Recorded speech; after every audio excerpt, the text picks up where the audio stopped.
線入圍7線，浸大馬線恒安國際清風龍過中間浮光，暫時領先到第5線，南京龍舟會鬥緊第8線，恒安國際清風龍第5線。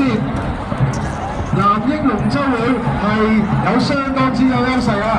追緊上嚟仲有第7線嘅香港浸會大學同埋第8線恒安國際清風龍嘅，咁啊3支隊伍叮當龍頭啦，似乎有一啲嘅優勢。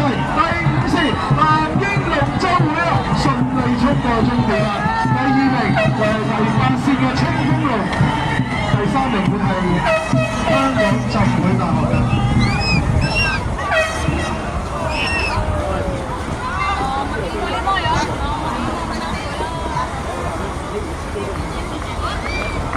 繼續宣布成績結果。觀塘海濱陽光龍舟賽2026銀行金融杯銀杯嘅結果如下：冠軍東亞銀行，亞軍大華龍，季軍中信銀行國際龍舟隊，殿軍中銀香港龍舟隊 B 隊嘅。恭喜晒所有比賽嘅建議。請各支隊伍可以去到領獎處領獎啦。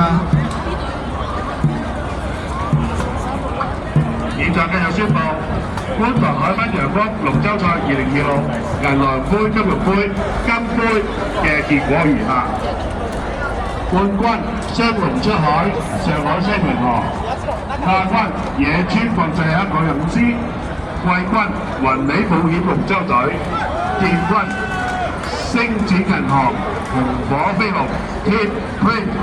恭喜晒以上各位建議。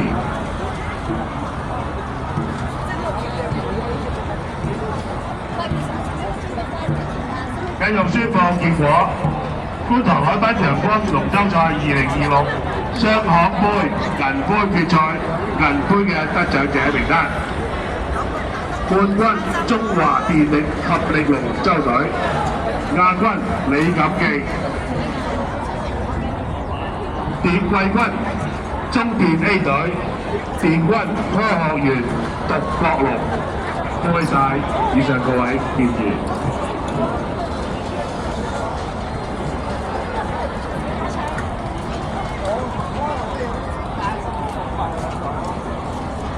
繼續宣布結果：觀塘海濱陽光龍舟賽2026雙行杯金杯嘅得獎名單如下：冠軍天夫書，亞軍創日航線工程，季軍澳駕牌照自動導合，殿軍金城康體會龍舟隊。好，請以上嘅隊伍可以去到頒獎處領獎啦。第58場賽事混合組初賽 A 組嘅朋友，第4線柴灣新力龍 A 隊。